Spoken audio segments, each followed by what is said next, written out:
Hi Taurus, welcome to your weekly love reading. Let's see what's going to go on, what's going to happen for you this week in terms of love, endurance, the sun energy. Some of you may be seeing the sun. I've noticed the number 8 has come out a lot in this reading. Your infinite bond is like the sun. It gives strength, it gives warmth, it gives light and clarity and so much love. It's like a protective bubble kind of thing. This light that's within your protective energy field that you both are within helps to, it's like a force field. It bounces off karma, and the light within that energy field transmutes karma. So that's why these tower moments are happening and transformation is happening. Assertion, wow. Endurance and assertion. And this is number 1, a new beginning. That's like the Ace of Swords. It's about being assertive, fighting the karma, the things that keep you stuck in fear, that keep you stuck and stagnating and not growing. Whatever the light, your connection represents light. Whatever the light shines upon becomes the light. I knew these cards would be good in today's reading. Secrets. And risk. This person's going to take a risk. They're going to take that leap of faith. Maybe they've been a bit risky when it comes to secrets, but there was that bluff card. This person knows their strength. They know the karmic is bluffing, and there's threats. Threats about telling secrets. That maybe the karmic has a hold on your person because they shared some sort of secret with the karmic, and then the karmic's like threatening to share that secret kind of thing.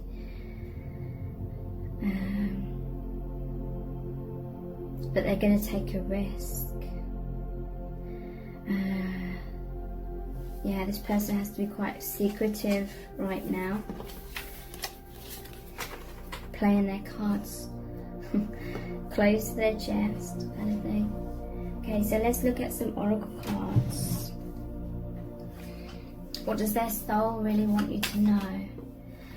That you're soulmates, and look, you're coming out of the cocoon, the struggles that the butterfly goes through, the binding. It's that struggle to free themselves strengthens them, and this is you and your soulmate rising up, spreading your wings, being your true, beautiful, radiant selves, naked and vulnerable kind of thing. And look at how much light there is here. Definitely light workers.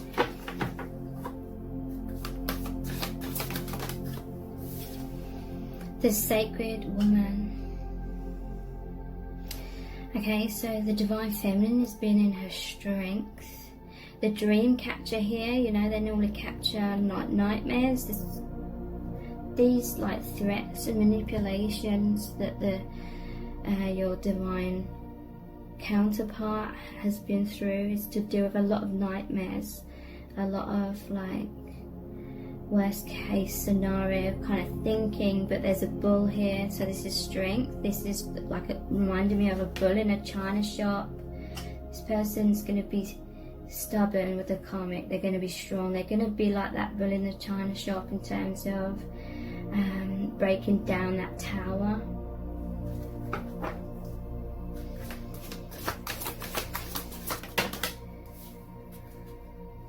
Silver waterfall. This is all about healing. Noticing the swan here. Swans can represent twin flames. This is a healing. It almost looks like a curtain as well. It's like I'm seeing that you're being healed on a higher dimensional level. That's coming down through your chakras, and then it's taking root. This healed self is taking root in the 3D. And worthiness, yeah. This person knows that they are worthy to have that liberation.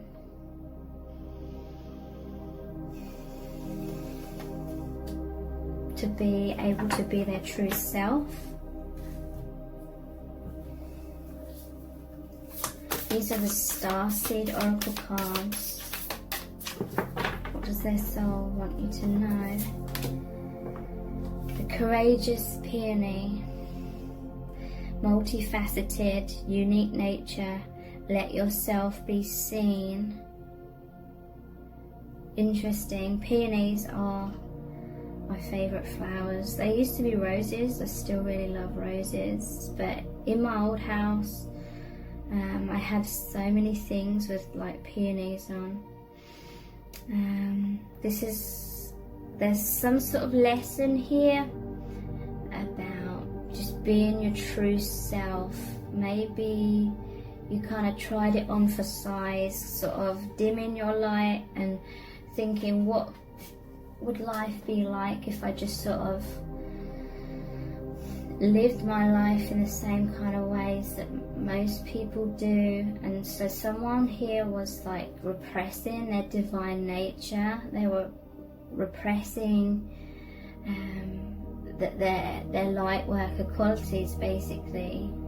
This is saying let yourself be seen. With the secrets card, this person felt like they couldn't really be their true self because the karmic person didn't like that in many ways. Not in all ways, but in many ways, because subconsciously they knew that when your person's in their true self, it means they're like energetically moving away from them, kind of thing.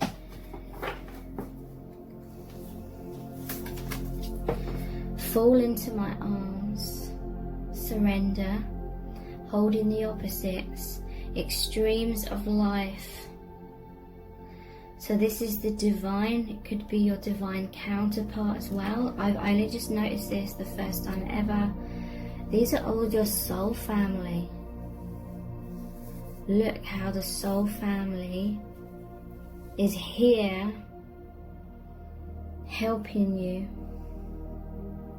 to surrender. The divine has this covered.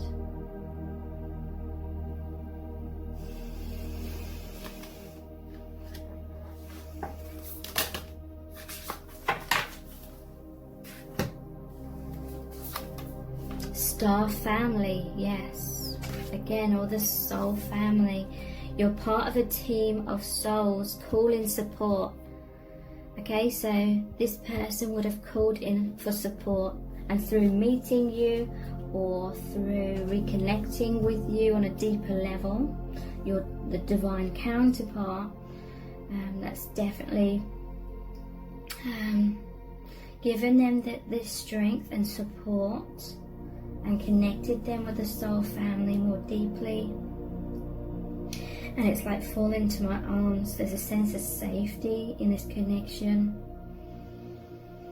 where you feel seen and like appreciated for who you really are, kind of thing. Star brothers.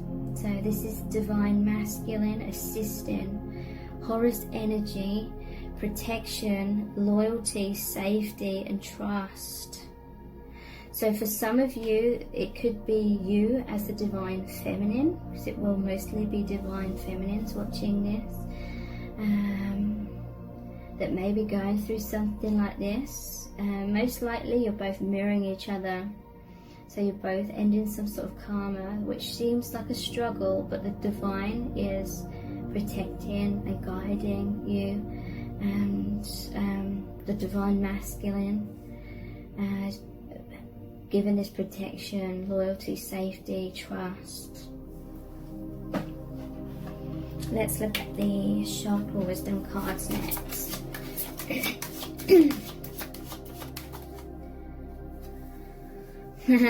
Solar plexus, the warrior.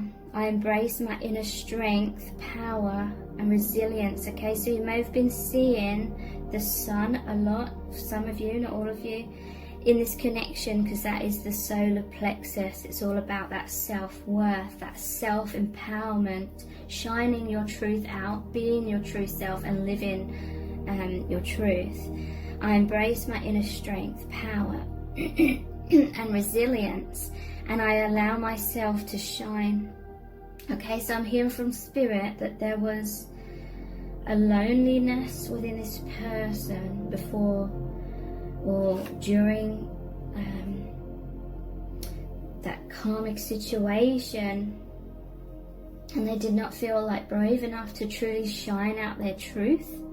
So subconsciously they attracted a situation that was very oppressive. So then they could kind of hide out in that situation and avoid being in their personal empowerment and shining out their truth, because they were afraid of rejection. They're afraid of people rejecting their truth. So they tried to emphasize a situation where they literally could not shine out their truth, and they had to have a lot of like secrets or keep their true self a secret, because being their true self felt like too much of a risk. But I'm hearing that the light within, the strength within the solar plexus that wanted to shine out this light to the world, because you're light workers, that still endured. It's like you subconsciously tried to repress your light and get rid of it so you could be more like a normal kind of person, living your life in a normal kind of way. But it didn't work. Obviously, because your truth is this bright sun. And look, I just noticed like on the Joker has the sun as well on his chest and on his trousers.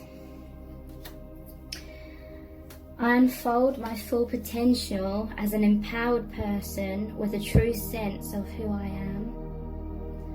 I grow in consciousness as I overcome and transcend life's challenges. I need the warrior inside me for the journey ahead, and I am courageous in moving forward. This is a super powerful reading. What else do you need to know?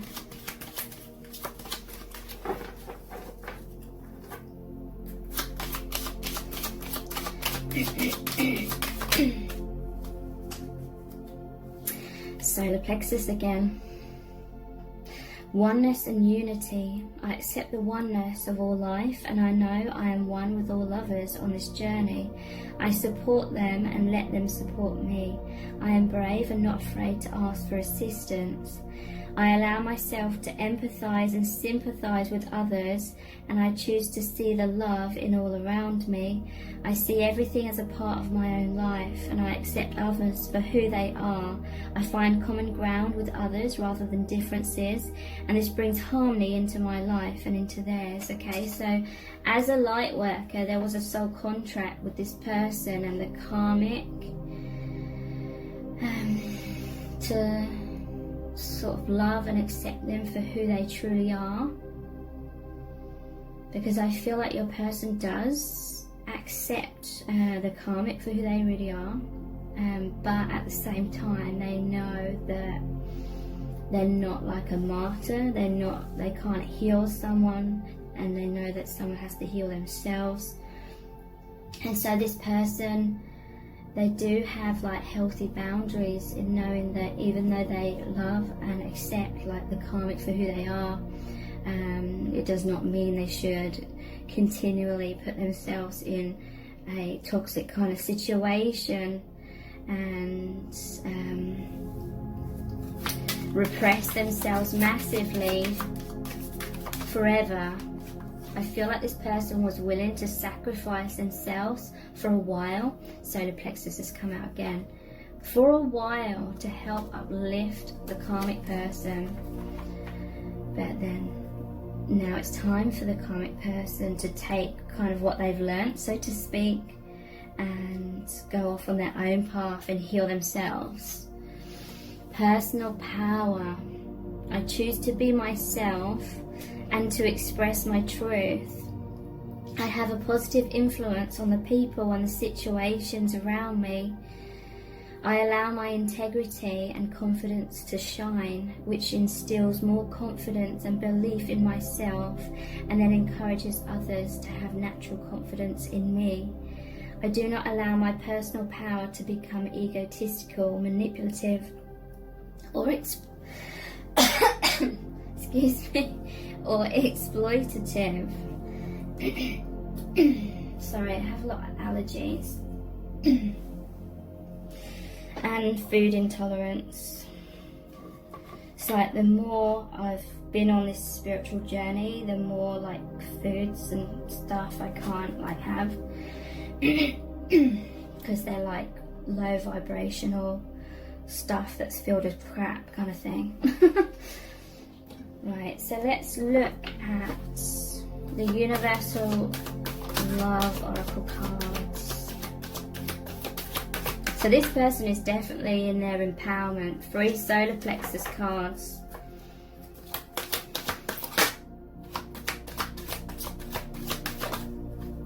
Transmutation.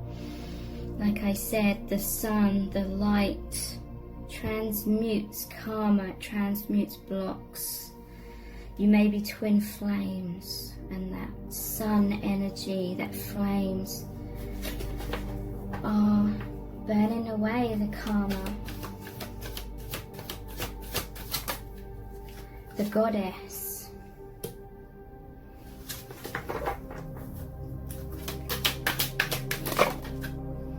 And tantric union. Okay, so divine feminine is definitely stepping into their personal empowerment. Tantric union is really saying you have this energetic merging, this oneness with your counterpart. And this is like where that protective kind of energy field is. Your love, that bridge between your hearts kind of thing.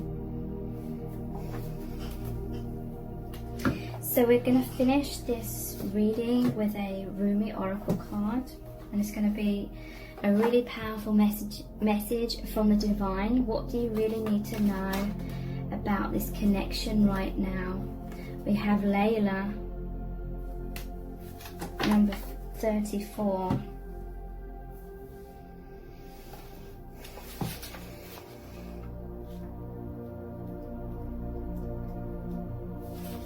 Put aside your clever schemes. O lover, be mindless, become mad. Dive into the heart of the flame, become fearless, be like a moth. Turn away from the self and tear down the house, then come and dwell in the house of love. Be a lover, live with lovers. Clean your chest from all hostility, wash it 7 times, then fill it with the wine of love. Be a chalice for love, be a chalice. You must be all love to be worthy of the beloved. When going to the gathering of drunks, be drunk, become drunk. Your thought takes a course, dragging you in its wake. Move beyond thought. Let your heart lead, be the leader. When the grace of love is revealed, be a mirror to reflect it. When the beloved's hair is loosened, brush it like a comb, be a comb. How I long for my thoughts to no longer make sense to me. Then I can be rid of them like noisy house guests who have outstayed their welcome. Oh, the peace when they finally go. Their incessant chatter brings me no comfort. I crave the silence of you. Will you let me hear it? Will you run through the noisy house of my mind with your great muddy feet so that I can focus on something other than my mind for a while? Maybe you can make such a mess that I shall give up my plans and attempts at order completely. Just give in for a change.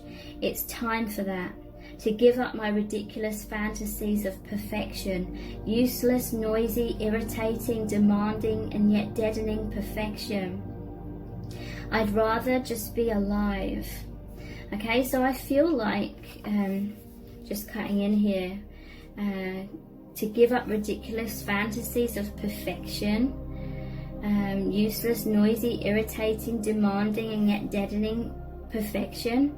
I feel like the karmic had unrealistic expectations of like being perfect, and then your person felt like they had to walk on eggshells and try and be that in order to avoid conflict. But now they'd rather just be alive and free of all of that. I want to plant my head in the earth, in the same mud that sticks to your feet, and breathe in her rich soil smell.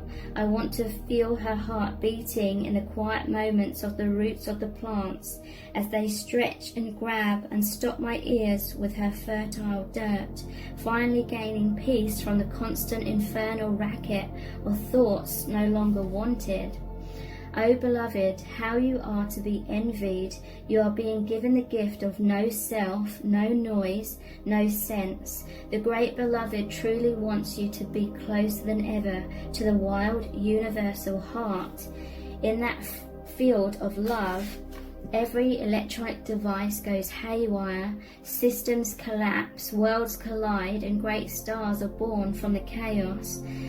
But the real you will sense none of this. You'll be staring at your beloved, so intoxicated by love, your tongue will loll out of your mouth, and you'll drool like a bloodhound, and you won't care a hoot, neither will the great beloved. Such will the passion of your reunion be, that the only thing to matter will be the one great love exploding inside your being. So who cares if you have no idea what day it is? What was your job supposed to be again? Or how to make conversation, let alone intelligent conversation, at the dinner table? Oh well, you shall not be yourself anymore. You shall not be so appropriate or sociable. Who understands crazy words that fall out of your mouth unchecked by logic or rationality? I do. I know the beloved too. I am under the same loving spell. I, like you, have no I anymore. I, like you, am so crazy with love that I care not for things making sense anymore. I, like you, long for my night of love with the great beloved that ends me forever and renders me only and ever the lover of the great beloved. I call that night forward from my love-crazed heart, as do you, that the night of destiny. Let us run together and pound on the bedroom door of the great beloved. There is no shame, there is nothing else worth holding on to. Let us go now and throw ourselves upon the good will of the Creator. Our hair shall be messy and mingle with the curving galaxy, and the planets shall grow rings around them, becoming the many eyes of the great beloved, delightfully bearing witness to our loving, passionate surrender. This oracle brings you a message. You are moving through a period of not knowing, of time in the great void or womb of the Divine Mother. It is in this place the seed can crack open and take root. This cannot happen in the light where all is seen and recognized. It must happen under the cover of darkness, where only trust can assure one of success. This is the way of nature, the way of life, and it must be honored. This oracle brings you ancient wisdom. It guides you not to fear the darkness, but to enter into it willingly. It is not for you to become lost, but to find your way. This oracle is saying that in the darkness there is the path. Do not turn away from it, let it be. Be with the lack of knowing. When people ask you, or when people ask of you so many questions and demand sensible answers to support their notion of reality, do not bow to such unworthiness and fear. Know that their minds may be fearful for your safety and their own, lest your divine madness be contagious, but that their fear is nothing to you, nothing at all. It is not even anything to them, but they just don't know that yet. Under the sacred black cloak of night, the Divine Mother, the Goddess, she who transfigures from darkness into the light, has invited you into her chamber. In that place you shall experience annihilation, but only that of which is untrue, that of which would hold you back, dampen your spirit, or prevent you from bursting into full aliveness. For that which is true is already seated deep in her womb and is preparing to be born, strong and with good powerful legs. So when it is time, it will leap like a wild creature, all instinct and intuition, into the morning light. For this moment, however, there is darkness, and that is essential for the appearance so imminent, beloved, of the light on its way. This oracle brings you guidance. If you find yourself to be sad, to be grieving, whether you know for what or not, or even depressed or struggling, feeling as though you're being pulled down, do not fight, but bear witness instead. Allow what is taking place to take place. Allow what is happening to happen. You shall find a joy in allowing the interplay of darkness and the light to take place according to a greater unfolding rhythm of your own divine growth process. So here's a sacred honouring ritual. I honour the darkness that serves the all-loving light. Through the grace of Rumi and the Divine Mother, I am blessed with growth of my soul into life. Even within the darkness, darkest of dark places, the Divine Beloved dwells with unfailing generosity and compassion. In my surrender I am held, and in my darkness the seed of new life takes root. So be it. Rest for as long as feels good. You have completed your honouring ritual. So I really hope it's resonated with you. And thank you so much. Take care. Bye.